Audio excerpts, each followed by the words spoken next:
Next question है, इसमें हमने क्या फाइंड करना है, सिंपल इंटरेस्ट फाइंड करना है। हमें पता है कि जो सिंपल इंटरेस्ट होता है उसका फॉर्मूला होता है P into R into T, principal rate time upon 100। तो इसमें क्या वैल्यू पुट कर देंगे, प्रिंसिपल की वैल्यू 3500 है, टाइम दिया हुआ 2.5 और रेट दी हुई है 4% अपॉन 100।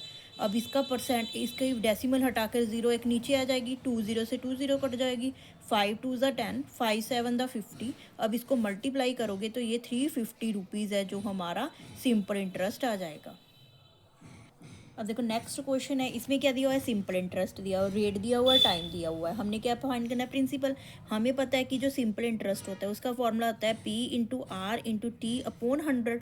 इसमें वैल्यू पुट कर दो, इसमें इसकी वैल्यू पुट कर दी 2500, P की वैल्यू हमें नहीं दी हुई, आर की वैल्यू 5 है, टाइम हमें दिया है 5 अपॉन 100। ठीक है, अगर ये यहाँ पे ये डिवाइड है तो यहाँ पे जाकर क्या हो जाएगा, मल्टीप्लाई हो जाएगा।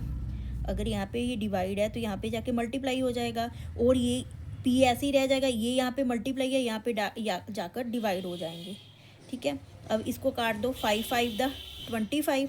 ठीक है, 5 1 ज़ा 5। तो P की वैल्यू क्या आ गई हमारा, 1 के पीछे 4 ज़ीरोज़ आ गई, 10,000 जो ये रुपीज़ है ये हमारा P आ गया। अब सेम नेक्स्ट क्वेश्चन है, प्रिंसिपल दिया हुआ है, सिंपल इंटरेस्ट दिया हुआ है, टाइम दिया हुआ है, यहाँ पे हमने रेट ऑफ इंटरेस्ट फाइंड करना है। सेम फार्मूला लगा दो, सिंपल इंटरेस्ट किसके इक्वल होता है, P into R into T upon 100। ठीक है, सिंपल इंटरेस्ट हमें दिया हुआ है 4200 रुपीज़। ठीक है, 4200 रुपीज़। P हमें दिया हुआ है 14,000।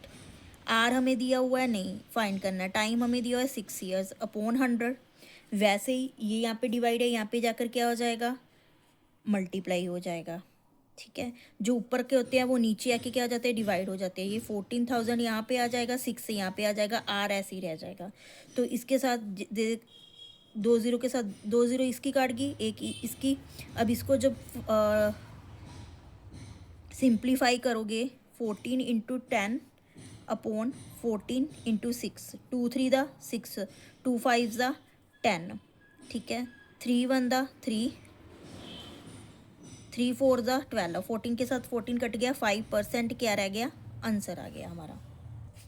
अब देखो, अगर आपने इतनी कटिंग नहीं करनी तो आप क्या करोगे, सिंपल इसका और मेथड क्या है, 14 4 20 100 है, 4200 है। इसको ऐसे लिख लो, इसको इधर आकर मल्टीप्लाई हो जाएगा, ये सारी चीज़ें क्या हो जाएंगी, डिवाइड में हो जाती हैं, 14,000 इंटू 6। ठीक है, इक्वल आर होता है। अब देखो, इसको पहले तो ज़ीरोज़ को कट कर दो, 2 ज़ीरो के साथ 2 ज़ीरो कट गई, 1 ज़ीरो के साथ 1 ज़ीरो कट गई, ऊपर क्या रह गया, 420 अपॉन। अब जब आप इसको मल्टीप्लाई करोगे 84 आ जाएगा, ये इसके टेबल में पक्का जाएगा ही, 84 है इसके टेबल में। अगर 84 5 ज़ा 4 20 होता है, इससे भी 5% सीधा निकल जाएगा अगर आपने कट नहीं करना। अब जैसे नेक्स्ट क्वेश्चन दिया हो, इसमें हमने अमाउंट फाइंड करना है। सबसे पहले हम क्या करेंगे, सिंपल इंटरेस्ट फाइंड करेंगे। उसका फार्मूला P, ये P दी हुई है, इंटू आर, ये टाइम लगा लो चाहे आर लगा लो फर्स्ट पे, अपॉन 100 आ गया। ठीक है, अब इसका पॉइंट हटा के ये ज़ीरो आ गई, इसका पॉइंट हटा के ये ज़ीरो आ गई, 2 के साथ 2 ज़ीरो कट गई। अब 5 2 ज़ा 10, 5 1 ज़ा 5, 5 1 दा 5, 5 4 दा 20, 5 5 दा 25, 4 1 ज़ा 4, 4 2 ज़ा 8। जब आप इसको मल्टीप्लाई करोगे तो ये 660 रुपीज़ आ जाएगा। तो अमाउंट का फार्मूला क्या होता है, सिंपल इंटरेस्ट में हम प्रिंसिपल ऐड कर देते हैं। ठीक है, सिंपल इंटरेस्ट क्या है हमारा, ₹660। प्रिंसिपल हमें क्या दिया है, ₹5500 रुपीज़। इसमें जब ऐड करोगे तो हमारा कितना रुपीज़ आ जाएगा, 6160 रुपीज़ आंसर आ जाएगा। देखो, मेरा ये कराने का मेथड इसलिए है कि हमें प्रिंसिपल, एक बार हमें पता है कि हमें सिंपल, ये पता है simple interest principal into time into rate upon 100 होता है।